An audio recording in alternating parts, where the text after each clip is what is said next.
Hello, this is Property Matters, a weekly catch-up on the world of property supported by Fairview International Property Consultancy and auctionproperty.co.uk. And we're live every week on YouTube, Facebook, LinkedIn and our website propertymatterstv.co.uk. If you're watching on the website, leave us a Google review. If you're on the socials, get in the conversation in the comments section below. Our email address for any discussion topics is hello@propertymatterstv.co.uk.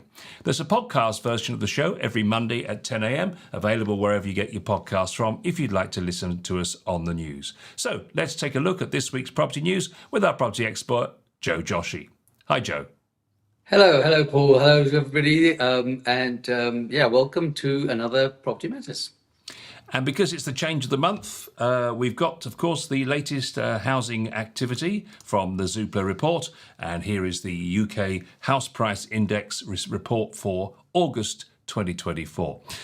So house prices have started to rise. No surprise there, I guess, up 0.5% on July of last month. 33 is the number of homes per estate agent on a 7-year high.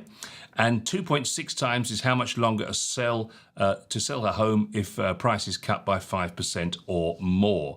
So let's just take a look at the executive bits and pieces. House prices are 1.4% higher over the first 7 months of 2024, having fallen over the final half of last year.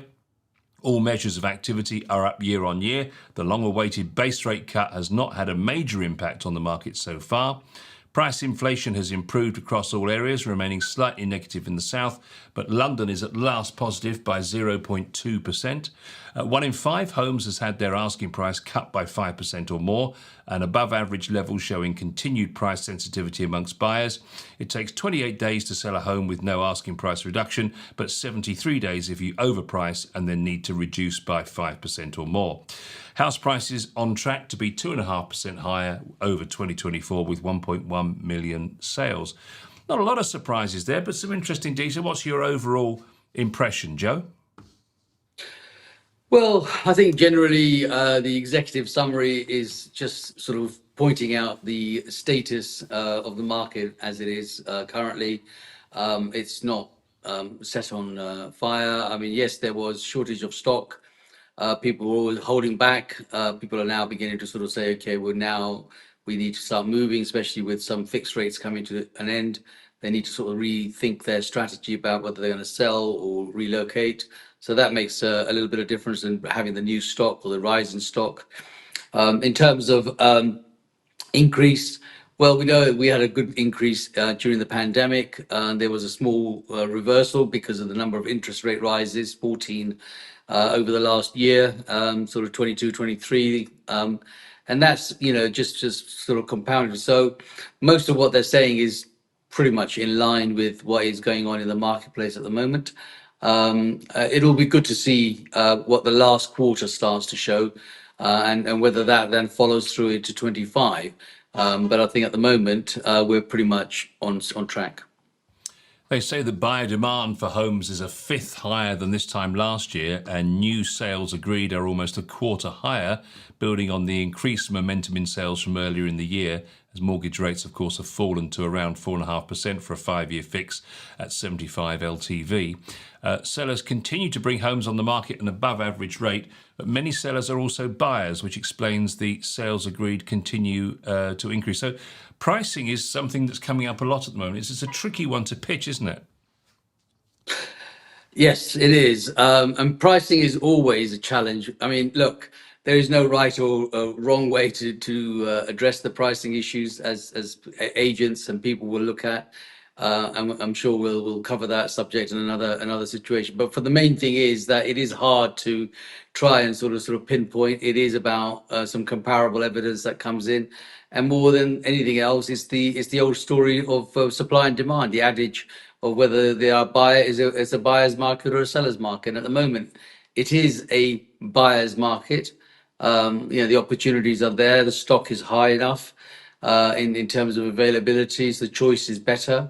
And of course, we know that the rental market has had a difficult time. So there's a lot of buy-to-lets that are coming out of the buy-to-lets. And so there's more stock available. And generally, that makes it a lot more attractive for buyers. So it is a buyer's market. Do you think that sellers, buoyed up by recent years of quite stark increases in value, are being greedy? Or is it agents that are leading them to that kind of level of greed by overpricing to win this instruction? Yeah, for both really. It's if somebody gives you the opportunity to say your house is worth more, and there's a chance that you might strike gold. Of course, as a seller, you're going to go and opt for that. Very rarely do you find what we call realistic sellers. They are optimistic and they want to get the best possible price. Equally, agents are as fickle as as the sellers are, because what they want is the instruction. So in order to get the instruction, they will go along with whatever's required in order to see if they can hook a sale based on what the asking price is, and maybe negotiate it down depending on the buyer at the time. So I think it's a bit of both, to be honest with you. It is the human nature of trying to get the best possible price.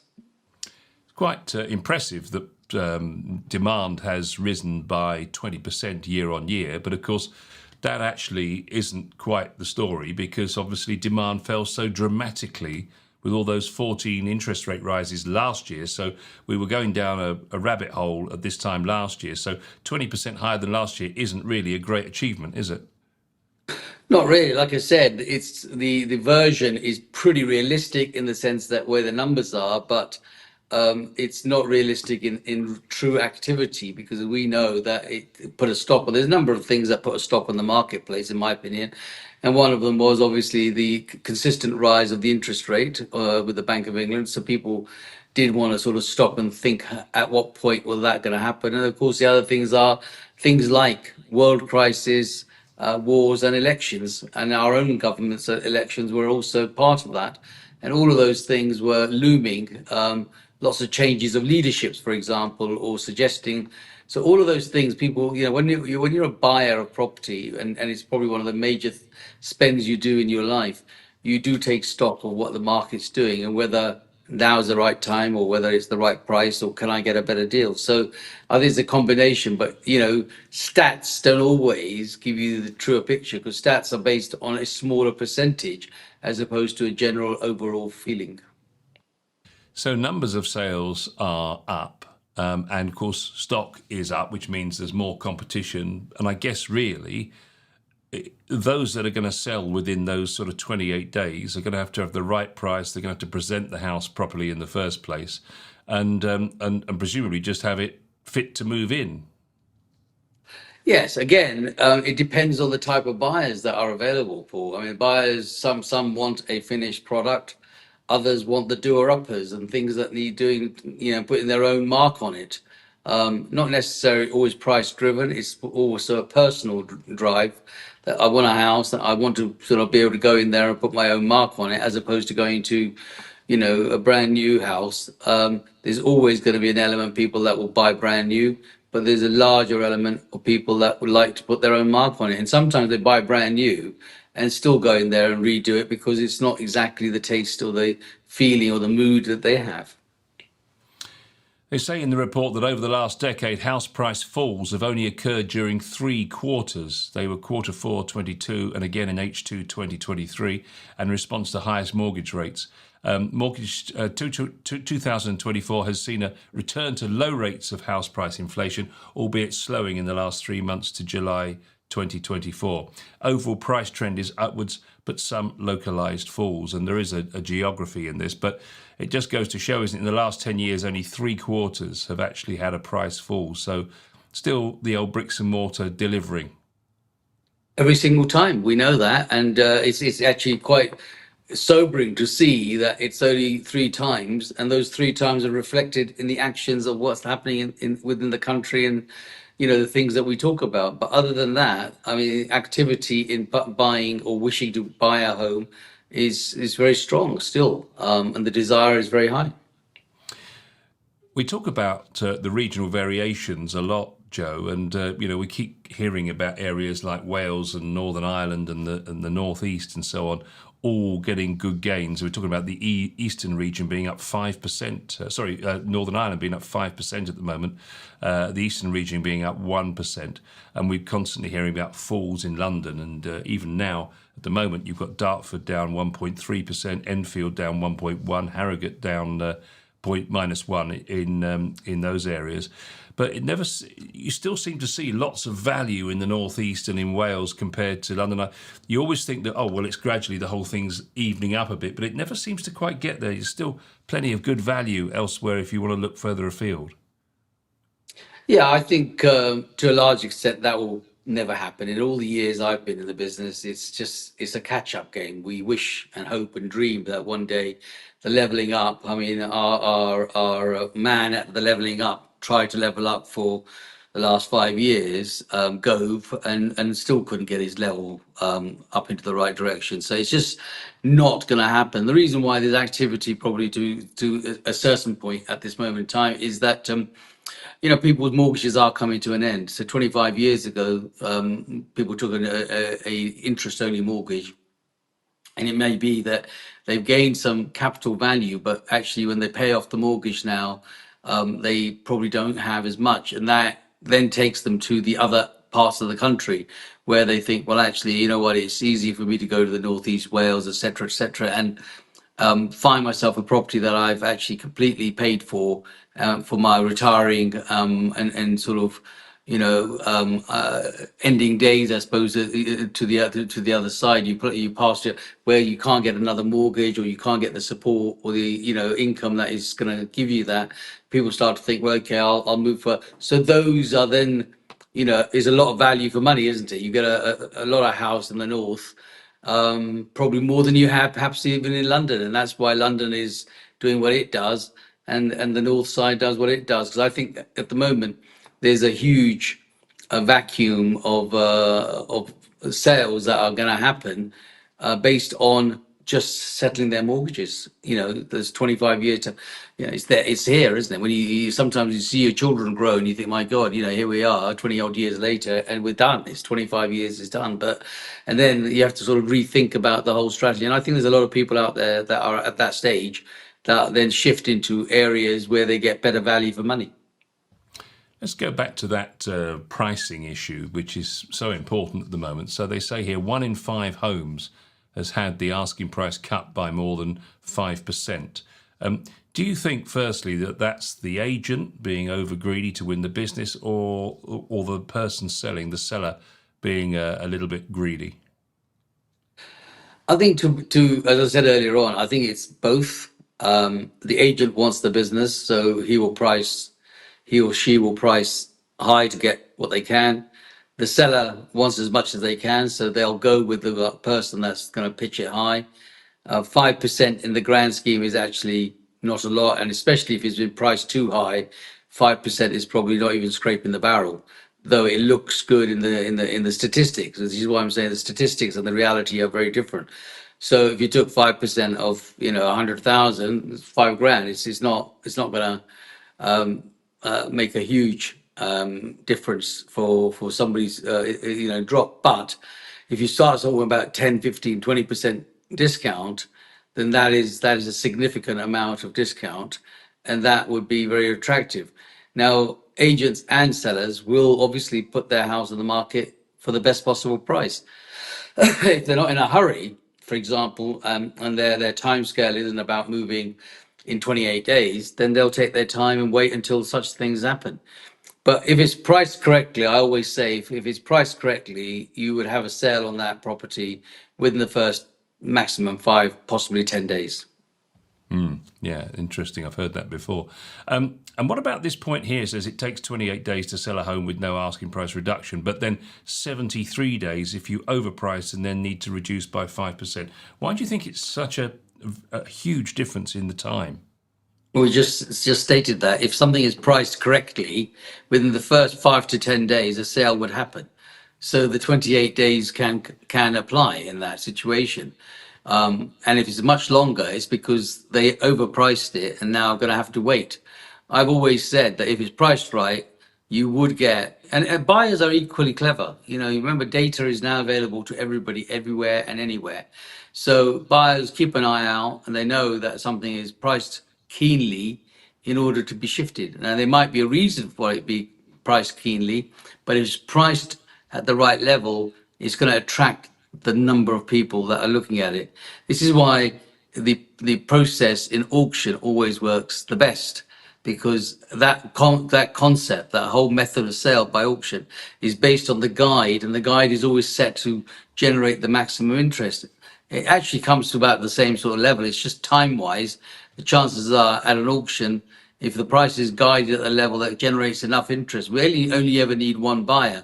But if you've got two that are showing interest, they will talk it up to the price that they're prepared to pay it. Whereas if it's the other way around in a private treaty and you start at the highest level, you might get the odd one that says, okay, I like that area, but the price is too much. And then they'll sit and wait until such time as the price comes down and eventually come to come to the table and say, well, maybe if they will take X, we will do it. That process could be 72 days, and it could be 6 months. It could be a hell of a long time. It's just the method, and nature of greed, I suppose, wanting to get the best possible price, which you can't blame them, because at the end of the day, if that's one of your best investments you made, you want to get the best return for it. But time is also money. I mean, they might think that they're waiting for the top money, but they may lose out on another opportunity because they couldn't sell theirs in time, and those that sell theirs in time will actually pick up on that opportunity much quicker. Let's just expand that thought open a little bit more. Because the thing is, you don't necessarily know if you've been in a house for 20 years, you don't necessarily know what the value of that particular house in that condition will be. So you get your three agents in, you do your sort of due diligence, you get two or three different people in, and they all give you a price, and there's probably usually 10 to 15,000 difference. How do you know which one to choose? What's your advice in terms of which offer you should choose? Because you've already said it's not necessarily the highest one. Well, I mean, what happens there to a large extent, it's about people and people. So if you got three agents that have come through the door and they presented well, not all of them are going to present well, but some do their homework, some are strong in that local area, and they may not always price at the top because they are realistic. They got enough evidence to show that what they've actually sold and what is exchanged. I always say, and I'll say it again here, that the real umpire in this game of cricket is the valuer who comes in for the purpose of borrowing money. It is not the agent and it's not the seller. We can aspire to get you the best possible money as agents, and you as a seller could aspire to get the best possible. But if a valuer comes in and does his valuation to actually lend money for on behalf of a bank or a building society, he is going to be under caution to do what they call a red book valuation, a realistic valuation of what that property should be worth, so that the security that they offered on it is secure enough to cover the amount of borrowing that somebody wants. So if we take 100% and £100,000 as an example, if you've got £100,000 property and you decided that you're going to borrow 50%, then the lender will be quite happy to say, yeah, it's worth 100,000 because they've only got a 50% risk factor in it. But if you turn around and say, I want to borrow 95% loan to value, then the surveyor might come along and say, well, actually, that's a bit too high. I would value that at 80,000. So all of a sudden, you're back to the table because the buyer's going to say, well, my valuer and my bank says it's only worth 80,000, and my lender is only prepared to lend me based on 80,000. So therefore, I can't afford to buy you. Is, but if you were borrowing less, the risk is less. So the ultimate umpire in this game of cricket, I believe, is going to be the valuer appointed by the lender, who then tells them that in his opinion, their security is safe at this point. And so whether you sell it for £500,000, £1 million, or 2 million, they're the ones that are going to go back to their lender and say, if you're lending them higher than 50, 60, 70, 80%, your risk is much higher, and therefore we've got to be more cautious in the valuation. But if your risk is at 50%, then there's not much of a risk for them, because even if it went up in price over the next 5, 10, 15 years, they would have covered their risk. You see on Rightmove and Zoopla and all these other platforms these days, these portals, that a lot of people put offers over a certain price. That's an interesting new one that we haven't seen up until this last year, really. And what is the wisdom of doing that? And do you think it's a good idea? Well, offers over has been around for decades. In all honesty, it's just perhaps something that we've now looked at, and perhaps you've sort of in your research found that. But ultimately, there are so many ways to market a property, and of course, offers overs. What that indicates is that if you're thinking it's worth 100,000, don't come to me with 90,000, because I don't want 90,000. I want £100,000 plus. It kind of says what it does on the tin. And it doesn't always achieve that. I think it's a way of an agent getting the instruction and giving comfort and confidence to their seller to say, look, if we put this, offers over, I know you want 115, but I feel it's only worth probably 100,000. So if the guide is at 100,000, or they set it offers above 100,000, it's probably worth 100,000. But they're just trying to see if they can get someone that's going to pay a little bit more. Now we know historically, no matter what price you put on it, people always feel that they got to have a deal. They've got to bargain with you. So even if it was 100,000 and it's worth 100,000, they'll come back and say, well, do you think they might take 90? They always start at that level. You can always go up, but if you've agreed a price at the top level, it's hard to be sort of renegotiating it downwards, because then the aspiration and the expectations of that person has already been met over and above, and they're going to say, well, no, why should I? I've already, you were happy to pay me 120,000.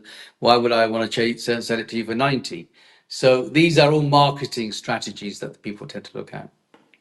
Yeah, they're saying that the fact that the amount of stock is going to keep the prices in check over the next 12 months, because there's plenty of stock for people to look at, and that's preventing the price of property from rocketing. But there's still 20% of them who've gone down 5% in asking price in August. But that's not as high as the situation we had last autumn, where the reduction was 23% of properties were reduced by 5% or more. So it's still, and they suggest that this is because the buyers are still having to face, by comparison to recent years, relatively high rates.